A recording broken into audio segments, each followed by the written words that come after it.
O Livro dos Médiuns, capítulo 6, segunda parte, manifestações visuais.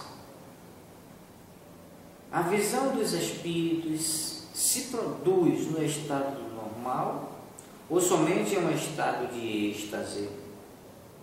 Pode ocorrer em condições perfeitamente normais. Entretanto, as pessoas que os veem bastante frequentemente estão no estado particular, vizinho do êxtase, que lhes dá uma espécie de dupla vista.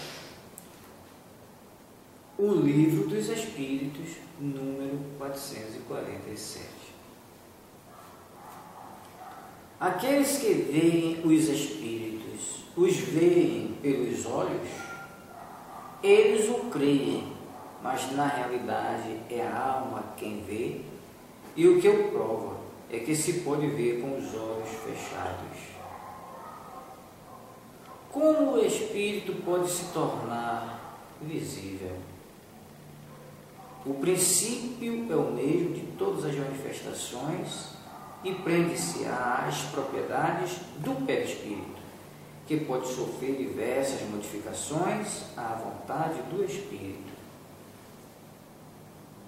O espírito propriamente dito pode se tornar visível ou não pode senão com a ajuda do perispírito. No nosso estado material, os espíritos não podem se manifestar senão com a ajuda do seu envoltório semimaterial.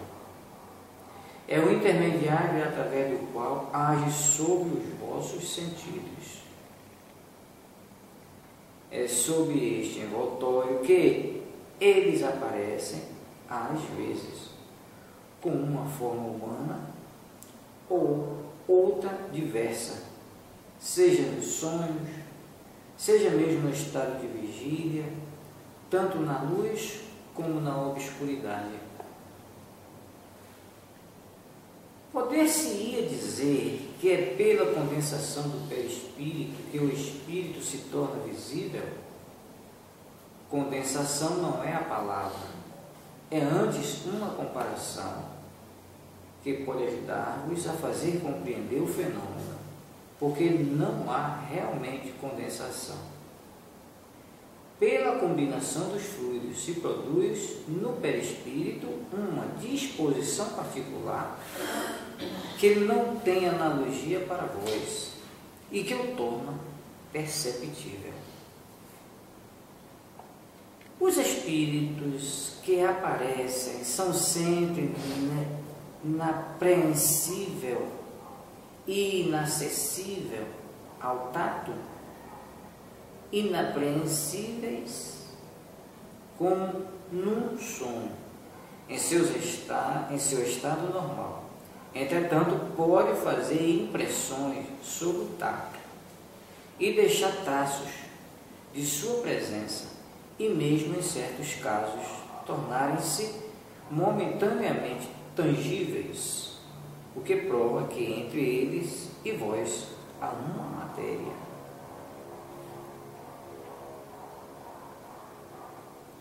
Todo mundo está apto para ver os espíritos?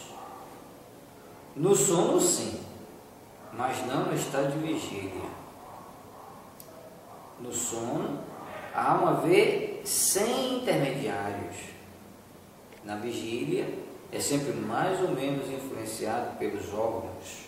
Por isso, as condições não são sempre as mesmas. A que se prende a faculdade de ver os espíritos durante a vigília? Essa faculdade depende do organismo. Prende-se à facilidade maior ou menor que tem o fluido do vidente para se comunicar com o fluido do espírito. Assim não basta ao espírito querer se mostrar. É preciso ainda que encontre na pessoa a qual quer se fazer ver a aptidão necessária. Essa faculdade pode se desenvolver pelo exercício? Ela pode, como todas as outras faculdades, mas é uma daquelas nas quais é melhor esperar o desenvolvimento natural do que provocá-lo por temor de superexcitar a imaginação. A visão geral e permanente dos espíritos é excepcional e não está nas condições normais do homem. Pode-se provocar a aparição dos espíritos? Isto se pode algumas vezes, mas muito raramente. Ela é quase sempre espontânea. É necessário, para fazê-lo, estar dotado de uma faculdade especial. Os espíritos podem se tornar visíveis sob uma aparência diversa da forma humana. A forma humana é a forma normal. O espírito pode variar a aparência, mas é sempre o tipo humano. Não pode se manifestar sob a forma de chama?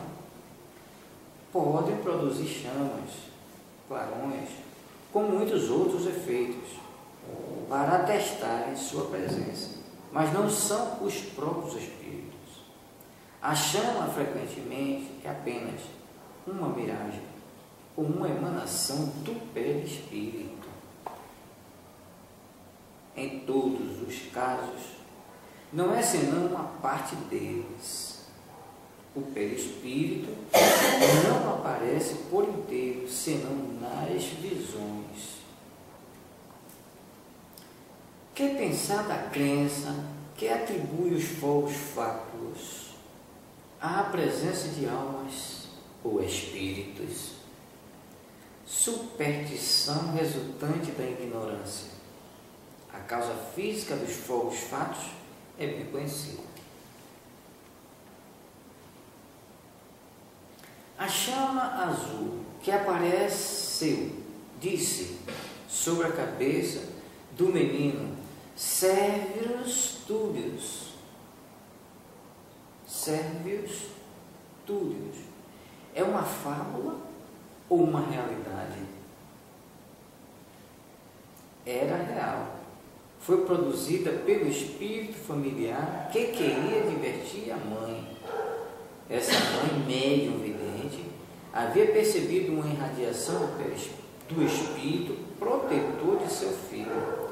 Todos os médios videntes não veem no mesmo grau, como os médios escreventes não escrevem todos a mesma coisa. Enquanto essa mãe não via senão uma chama, um outro médium teria podido ver o próprio corpo do espírito.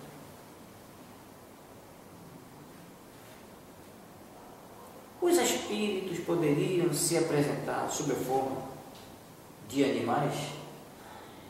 Pode ocorrer, mas são sempre espíritos muito inferiores que tomam essas aparências. Isso não seria em absurdo crer que um animal verdadeiro, qualquer pessoa ser, porque seria absurdo que um animal verdadeiro qualquer possa ser a encarnação de um espírito. Os animais são apenas animais e nenhuma outra coisa. Nota: só a superstição pode fazer crer que certos animais são animados por espíritos. É necessário uma imaginação bem complacente ou muito impressionada para ver alguma coisa de sobrenatural nas circunstâncias um pouco bizarras nas quais algumas vezes eles se apresentam. Mas o medo faz ver o que não existe. O medo nem sempre é a fonte dessa ideia.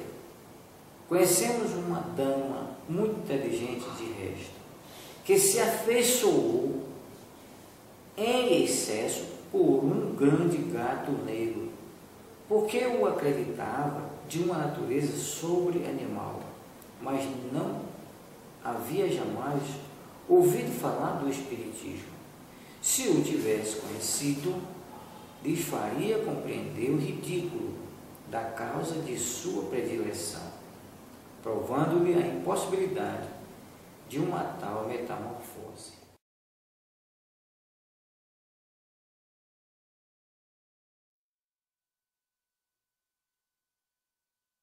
Correção, onde ouvir no nosso estado material, os espíritos não podem se manifestar senão com a ajuda do seu envoltório semimaterial. Entenda, no vosso estado material, os espíritos não podem se manifestar senão com a ajuda do seu envoltório semimaterial. 2. Correção. 30. Poderiam os espíritos apresentar-se sob a forma de animais? Isso pode dar-se, mas somente espíritos muito inferiores tomam essas aparências. Em caso algum, porém, será mais do que uma aparência momentânea. Fora absurdo acreditar-se que qualquer animal verdadeiro pudesse ser a encarnação de um espírito. Os animais são sempre animais e nada mais do que isto.